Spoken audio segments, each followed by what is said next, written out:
Ahoj všem, chtěl bych vám opravdu poděkovat za to, že jsme dosáhli 204 odběratelů.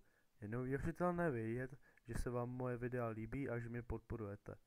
Každý odběr a každý komentář pro mě hodně znamená a motivuje mě tvořit dál a posouvat se. Ještě jednou děkuji a užijte si video.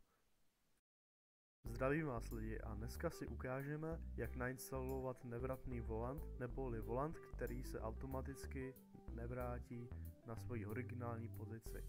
Budete potřebovat HChases a plugin, který máte v popisku videa.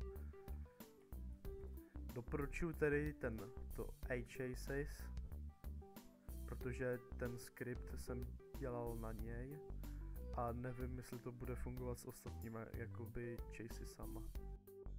Teďka se vrhneme na instalaci. Tady v tomto local scriptu byste měli mít tento kód. A aby jsme to zprovoznili, tak si skopírujeme local steer speed a local manual return. Tohleto, jak jsem označil. Pak toto si dáte takhle sem nahoru, tady máte status vars, tady takhle, na řádku 39, nebo na léně teda, a skopírujete to, nebo teda vložíte to sem a tohleto máte ze status vars. Pak je důležité nezapomenout na to, jak to je udělaný tady. Ano, budete si říkat, je to jako divný, tady jako vidíte tohleto a jakože no jo, ale to je stejný, no jo, ale jako, no, jako vypadá to, ale pak, jestli to chcete mít na keybindu, tak to pak fungovat nebude. A nejsem si jistý, jestli to u toho do chasesu bude fungovat, ale u toho modelu, který mám já, tak to funguje krásně. Takže tohle si dejte třeba, já nevím, tohle si dejte nad function steering závorka, takhle sem.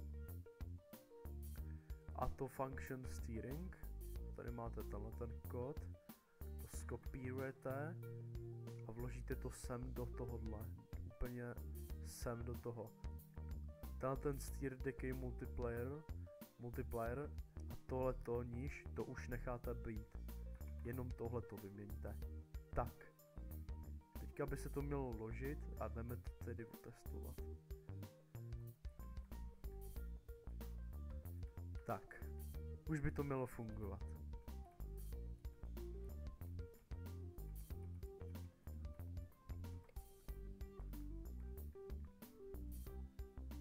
Když tak doporučuji, jak je tady ten local recenter speed,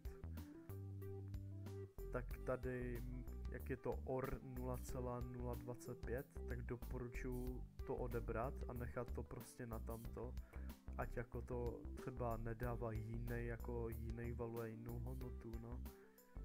A pak by to mohlo blbnout za mě. Já nevím teda. Jenom za mě. Doufám, že jste si užili video. Pokud jste si užili, tak nezapomeňte dát like, odběr, zapnout si zvoneček, popřípadně pokud bude něco dělat problém, tak komentář a nebojte se mě zeptat na to. Děkuji moc a přeji hezký večer.